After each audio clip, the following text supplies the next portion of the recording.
The global shipping industry is responsible for the carriage of about 90% of world trade and is vital to the functioning of the world economy.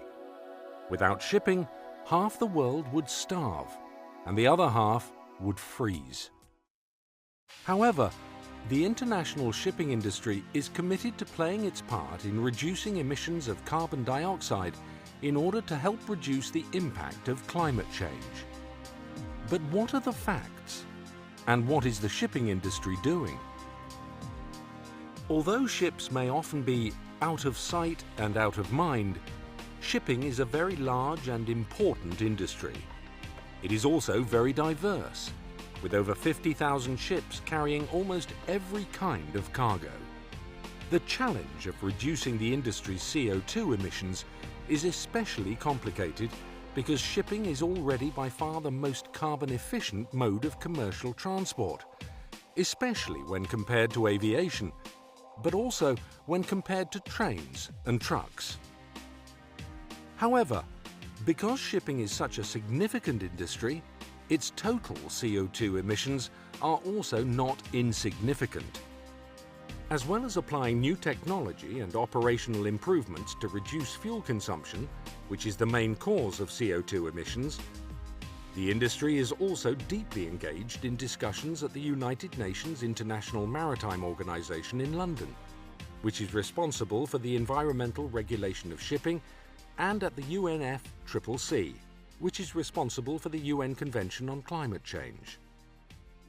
The industry is confident that solutions can be found, and great progress is already being made.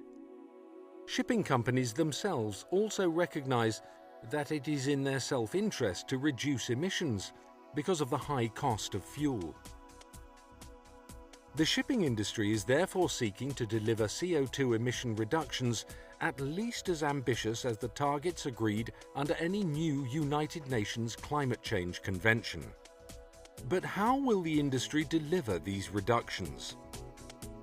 The immediate goal is improved efficiency and reduced fuel consumption. Engines are being made more efficient, while bigger ships reduce the CO2 emitted for every ton of cargo carried. The latest container ships transport the same amount of cargo as up to 10,000 trucks. Improvements are being made to hull and propeller designs so that ships can move even more efficiently through water, and CO2 abatement technologies also seem to offer great potential. And on the operational side, the industry is also making real improvements to speed management and the fuel efficiency of ships throughout the course of a voyage. Improved voyage planning, weather routing, optimization of engine power, and use of different fuel types are all playing their part to deliver significant emission reductions. While the current assumption is that ships will continue to burn fossil fuels for the foreseeable future, nothing has been ruled out. Advances in renewable energy, such as wind and solar power, may have their place in helping to meet auxiliary requirements such as lighting on board ships. Third-generation biofuels may provide a more carbon-friendly alternative to oil. And hydrogen fuel cells may also be a possibility in the very long term. Even nuclear propulsion for merchant ships is technically possible, although safety and security concerns would clearly require serious consideration. While the shipping industry is confident that technical and operational efficiencies will reduce CO2 emissions substantially, the regulation of shipping is politically complex. By definition, shipping is a global industry, and emissions from shipping cannot be attributed to individual national economies, since both the importing and exporting nation benefit from the movement of goods by ships which will fly the flag of completely different countries. The most appropriate place for addressing emissions from maritime transport, therefore, is the UN International Maritime Organization, IMO, in London, so that the same rules on carbon emissions will apply to all ships, regardless of flag or the voyage the ship is making.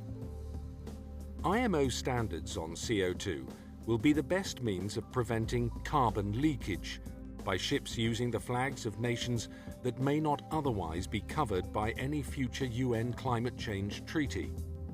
Shipping is already very energy efficient, but ship operators and their regulators are committed to achieving significant further CO2 emission reductions and are confident that these can be achieved in the interest of everyone. Shipping is committed to playing its part and doing what must be done. This video was produced by the International Chamber of Shipping, the principal international trade association for merchant ship owners. For more information, see www.shippingandco2.org.